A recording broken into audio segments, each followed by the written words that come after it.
Hola, estoy aquí con Ruth Castillo en el quinto Congreso de Educación Emocional de Pamplona, Navarra. Estoy realmente muy agradecida de que estés aquí porque pienso que tienes muchas cosas que aportarnos y además que es un reto resumir en poco tiempo todo lo que tú sabes y todo lo que tú has trabajado. Por eso te quiero hacer realmente dos preguntas muy sencillas. Por un lado, ¿qué es la inteligencia emocional? Porque hemos oído hablar mucho de ella, hemos leído mucho sobre inteligencia emocional, pero a veces incluso perdemos, ¿no?, el concepto, ¿no? Exactamente qué es la inteligencia emocional. Conocemos sus beneficios, pero ¿y qué sucede cuando no aplicamos la inteligencia emocional? Eso también me interesa conocer las secuelas, ¿no?, que podemos generar para que le demos la importancia que tiene. Muy bien, bueno, pues uno de los aspectos que podríamos decir engloban toda la idea de la inteligencia emocional es considerar que las emociones nos empoderan. Es decir, es cambiar la mentalidad tradicional que hemos tenido con respecto a las emociones, de que había algo que eran cosas que teníamos que esconder, que negar, que nos hacían vulnerables, que nos hacían blanditos, que nos hacían inferiores. Las emociones son válidas, todas son información, todas son mensajes importantes que debemos de atender y de ahí va a radicar nuestra fortaleza, de ahí va a radicar nuestra capacidad para hacer lo que consideremos que tenemos que hacer con ellas, ¿de acuerdo? Entonces, una de las primeras cosas que trabajamos cuando educamos emocionalmente a nuestros niños, a alumnos e hijos, es hablarles de que todas las emociones son importantes. No hay emociones buenas ni malas. Teniendo en cuenta esto, una vez que yo rompo, por así decirlo, esa mentalidad clásica de que es algo que tenemos que esconder, trabajamos por un orden que forma parte como una estructura piramidal, es decir, que vamos de lo más básico, ¿vale?, a lo más complejo. Empezamos trabajando el reconocimiento de las emociones, identificar las emociones en el cuerpo, en la mente, en los pensamientos, en la forma de interpretar. Reconocer y escuchar las emociones en el otro.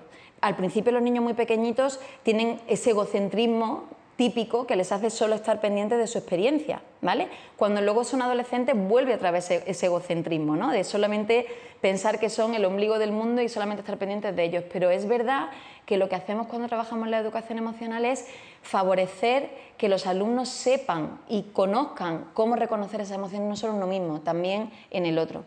Trabajamos la expresión correcta de las emociones. ¿Eso qué significa? Pues que a veces lo que nos encontramos muchas veces en consulta con los niños que acuden por un problema emocional es que no es el problema, no es la depresión en sí, no es la ansiedad en sí, no son los nervios en sí, es ese constante esfuerzo de que no se les note los nervios, la tristeza o el miedo. Es decir, eso genera mucho estrés en la persona y mucha ansiedad en la persona. Por tanto, una de las cosas que nos encontramos cuando trabajamos la expresión de emociones es que tenemos niños que disfrazan sus emociones y hoy en día una esfera donde lo vemos muy claramente es en las redes sociales. Solo compartimos lo bonito, solo compartimos lo que interesa, solo compartimos lo felices que estamos. No somos sinceros y la honestidad a la hora de expresar, ojo, no todo vale, sí, hay que ser ajustada al contexto, pero ser honestos a la hora de expresar libera mucha carga, mucho estrés en la persona. Nos damos cuenta que las personas que sienten problemas emocionales importantes no es en sí por la situación que están viviendo, es por el tener que dar siempre una cara diferente a lo que experimentan. Entonces eso es una habilidad también muy importante. Sería como una hipocresía emocional, claro, en la que hemos sido educados para mostrar aquello que es socialmente aceptado, efectivamente, lo que nos hace fuerte o lo que nos hace, ¿vale? Pero todo aquello que nos hace vulnerables o que nos hace simplemente personas, pues no ha estado frecuentemente reforzado. Entonces es verdad que muchos padres tienen esa idea de no, tú esto no lo digas, tú no lo compartas, tú niégalo, tú mejor, no pasa nada, haz como que mira para otro lado, ¿no? Y bueno, pues esto además en la etapa de la adolescencia con el uso de las redes sociales vemos que se intensifica muchísimo más. Luego otro aspecto fundamental que iría mayor en complejidad sería la comprensión de las emociones, es decir, yo soy capaz de identificar los detonantes, el por qué puedo sentirme de una manera determinada ante qué situación, evento, qué estímulos, qué lugar, qué persona genera en mí una emoción determinada. Otra cosa importantísima, ponerle nombre a mi emoción. Todo aquello que no se nombra no existe. ¿Eso qué significa? Que la herramienta fundamental a través de la cual nosotros podemos trabajar la conciencia de las emociones en nuestro alumnado es a través del vocabulario. Es a través del vocabulario. La palabra favorita de los adolescentes hoy en día es estoy rayado. Y estar rayado es sentir un montón de emociones. es sentir enfado, tristeza, aburrimiento, confundido, pero fijaros qué pobreza puede tener una persona si su vocabulario, si su autodiálogo es limitado. No tiene capacidad para comunicarse consigo mismo y ni mucho menos para comunicarse con los demás. Y la última rama, pero no por ello más importante, sino que además bebe de todas las anteriores, es la regulación, el manejo. Es decir, tener esa capacidad de estar abierto a cualquier experiencia emocional y no solo eso, usar estrategias que me ayuden de una manera saludable a manejar esa emoción. Porque claro que nosotros podemos manejar nuestra emoción fumando, ¿no? O bebiendo, o haciendo algo que no debemos, ¿no? O reprimiendo, o yéndonos a dormir.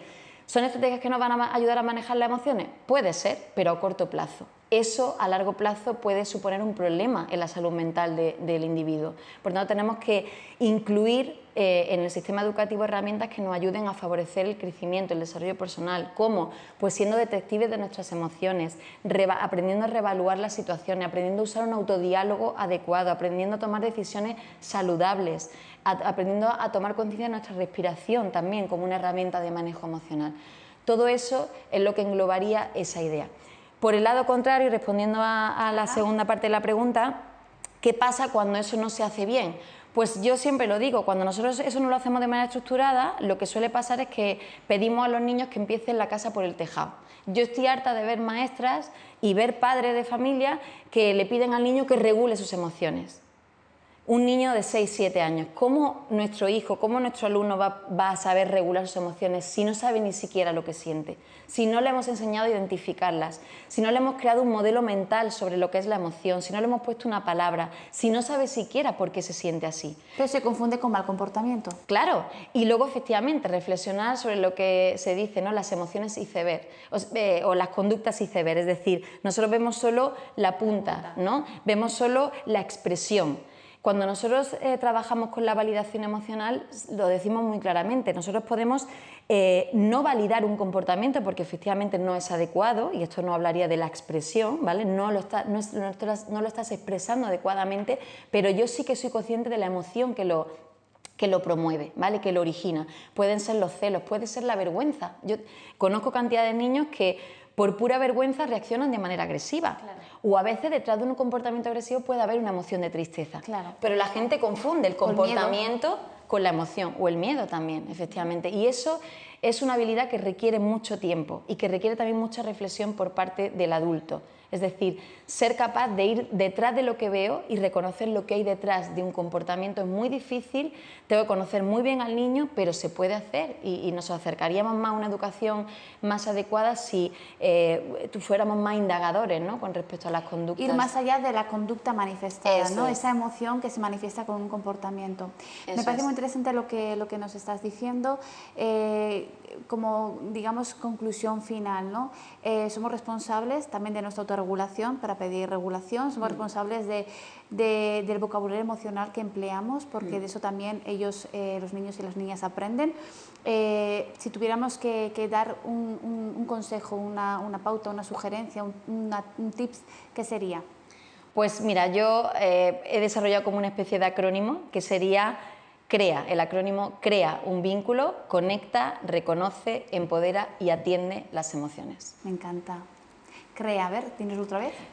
Conecta, reconoce, empodera y atiende las emociones y las necesidades de tus niños. Me encanta, me encanta. Nos quedamos con esa frase, con ese titular, con esa frase final, una conclusión preciosa, ¿eh? La verdad que sí. Ruth, muchísimas gracias. Me ha encantado todo lo que nos has contado y creo que vamos a aprender muchísimo contigo. Gracias. Muy bien, gracias a ti, Leticia.